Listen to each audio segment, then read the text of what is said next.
L'entreprise BMC, c'est une entreprise fondée et qui fonctionne par deux passionnés, Gérard et moi-même, dû à des relations de plus de 20 ans sur des circuits automobiles. La passion des autos nous a amenés à concevoir et fabriquer totalement ces véhicules.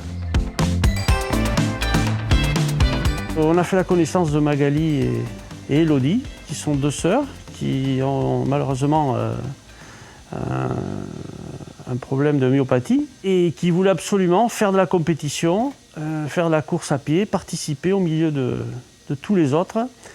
Et elles sont venues nous voir pour qu'on fabrique un chariot pour pouvoir participer à ces courses. Une course, on a besoin de minimum 3 porteurs, 2 devant, 1 derrière. En mode randonnée, on est plus souvent 2 parce que mine de rien, les chemins sont étroits, donc c'est une personne devant, une personne derrière. Et après, ça tourne en fait en fonction de la fatigue des gens. Les fauteuils roulants qui existent ne nous convenaient pas.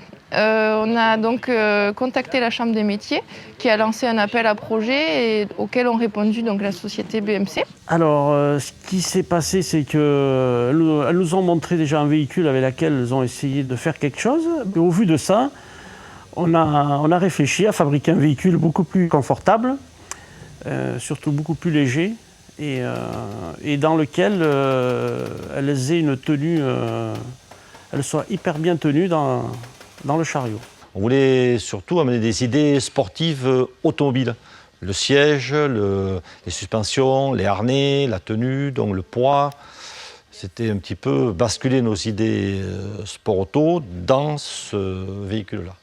Maintenant, c'est au point, il suffit de concrétiser. Je pense que ce week-end, elles vont se confronter un petit peu à tout ce qui se fait en course de chariot comme ça. Elles ont leur course à elles, leur championnat. Et donc, on est très ravis d'avoir fait ce véhicule pour elles. On participe à plein de courses maintenant. On fait la Feria Escapade, la course du bout de l'an, on fait le marathon du Médoc et on a cet objectif d'aller remporter les championnats du monde samedi 15 mai à Fouras. J'espère bien que dans quelques mois, on aura un peu plus de temps pour penser, entre autres, au projet Myolib, à le développer, l'affiner, lui apporter les derniers réglages et le personnaliser en fonction des handicaps des personnes. Et les retours, ils sont positifs, mais on attend beaucoup, on est tous anxieux de voir comment ça va se dérouler la course, le champion du monde, à Fouras, samedi matin. Vous y serez ? Bien entendu, avec les outils à la main en cas d'assistance, d'intervention rapide à effectuer.